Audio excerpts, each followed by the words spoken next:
Following the directions Maiko had received, we set off from the mansion. The three of us made our way through the forest, somehow managing to stay en route with the help of the familiar. It didn't take us long before we arrived at the place where Machiko had fallen into the river.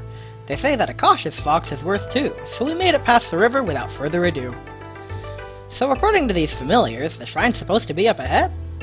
My gaze had fallen upon a series of steps that went up the hill from the dirt path, a gate standing at the top. Oh no! What could she want from us? She never summons us. She always bumps into us by chance. Why has she called for us, I wonder? Hee, you're so silly! I'm sure it's nothing to be worried about. Maybe she has found a way to stop my headaches. Now that would be truly wonderful, but it's no use guessing. With a stride of confidence in my steps, I swiftly climbed the stairs, the girls quickly following in my wake. One was mimicking my own bold steps, while the other followed with small, slow paces. Come on, Anne-sama! Why don't we make a game out of it? Take your mind off of it. We could play Hop Along Dandy. Hop! Ha! Maiko-chan. The spunky girl hopped past me, giving out commands that the older girl seemed to be following. They both moved one step at a time, either hopping, stepping, or jumping to the next step. When one fumbled, the other took another step, and the command then switched to the other girl. The panic that had almost set in had seemingly vanished as Machiko continued the silly little game with her sister. The two soon reached the top of the steps, and a voice I could have sworn I heard before, somewhere, resounded in the air. How adorable! Maiko-chan hasn't changed a bit in all those years, still hopping around on my doorstep like a bunny. Yeep! At the sound of the voice, Machiko let out a cry of surprise, her body trembling slightly as its owner revealed herself. The one responsible for Machiko's reaction seemed to be a familiar figure that hopped off the gate with ease and landed gracefully before us, her tail sweeping back and forth through the air. And Machi-tan, I'm so delighted to see you again. It's been a while since we last played. Have you been well? Hi, Tsu-chan! We were playing a really fun game just now! Hello, Tsuri-sama. We are doing well, thank you. It did look like a very cute game. Then again, it might have been because two really cute girls were playing it. Still, I'm surprised you didn't join them, human. Couldn't keep up with their steps? I was more interested in meeting you than playing some game. How unfortunate to ignore the appeal that games hold. It isn't healthy to always look upon life with such a serious and worrisome attitude. Isn't that right, dear Machi-chan? That's not fair, Tsu-chan! Takani didn't know the rules, and it wouldn't be fair to bring someone in halfway. If he learns how to play, I'm sure he'll join in next time. It's not, healthy. The girl took a deep breath and closed her eyes before composing herself. But Maiko's right. Takakun has yet to learn the game. It's not his fault. I'm just teasing him, dearest. There's no need to get so worked up. But I'm glad that you are all here. One thing surprises me, however. What is it? The fact that your precious Takakun is here with you. Doesn't it strike you both as odd, a human like him being so friendly with spirits? The last time I recall seeing such a thing was when Machi-tan was but a toddler. This has me curious. Why is he here with you rather than someone of his own kind? That's the guards from the village. They arrested him because of our actions. He helped us escape and was arrested instead. We rescued him and allowed him to stay with us. It's fine, I swear. He's just a nice human. He seems to be, not from around here, though. You need not take any offense, my dear. I simply find it rather fascinating to see a human defend a spirit. I'm well aware that he is not from the village. I take little interest in the closed-minded humans of this realm, so your assumptions are correct. The boy is not a being of this world. And yet, he might end up playing an important role, whether he likes it or not. I already told Maiko-chan and Machiko-chan this before, but it doesn't matter to me whether there are spirits or not. I like this place. That said, I'd still like to get back to my own world. I have an important tournament to prepare for. Ah, right, your upcoming battle. Let's take this discussion inside, shall we? We will await your return, Takakun. It seems like the sisters could no longer accompany me. Feeling nervous, my steps grew a bit hesitant as I followed the spirit inside. Here we are, the place of our very first conversation. I guess now would be a good time to introduce myself.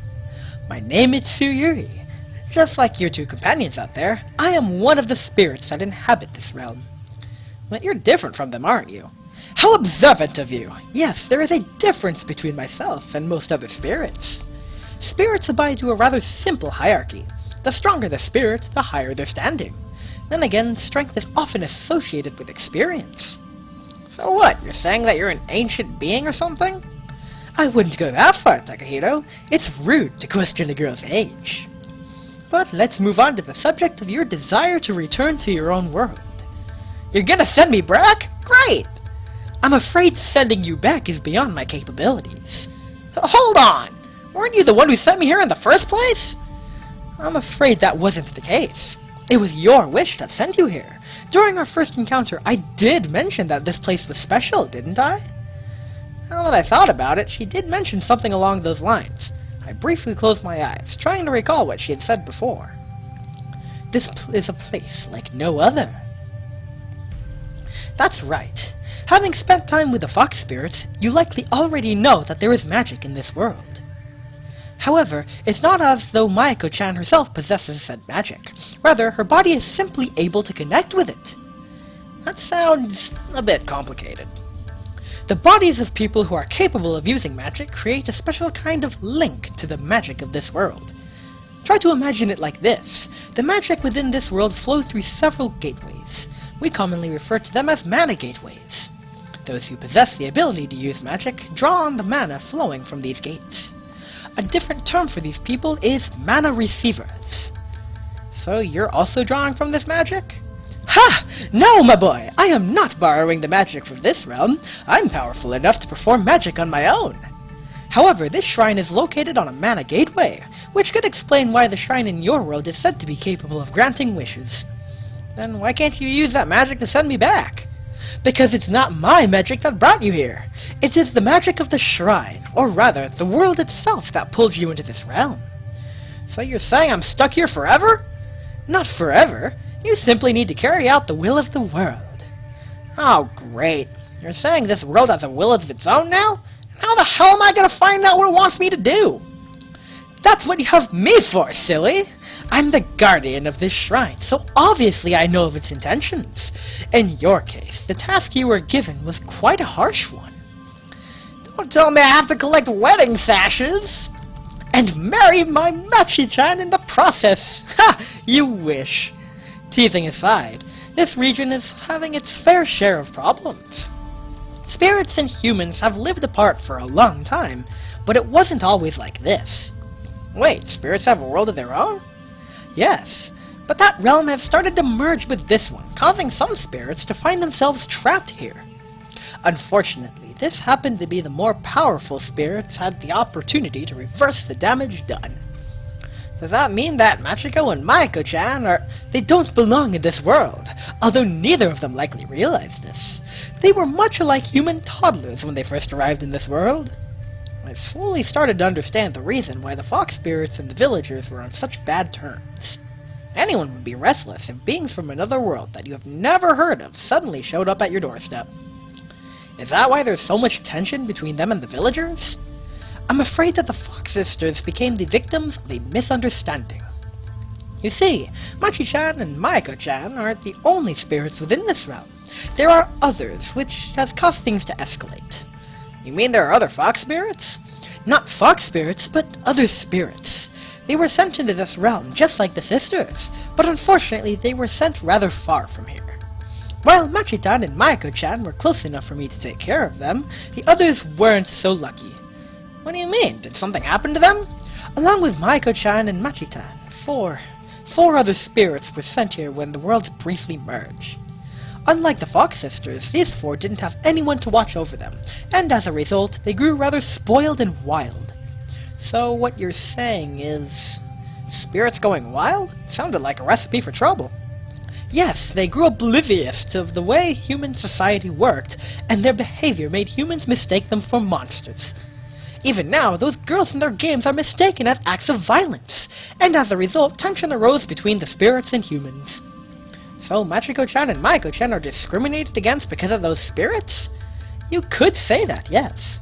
Then why didn't you try to stop them? Because I can't leave this forest. I am the guardian spirit of this shrine. I cannot leave my domain.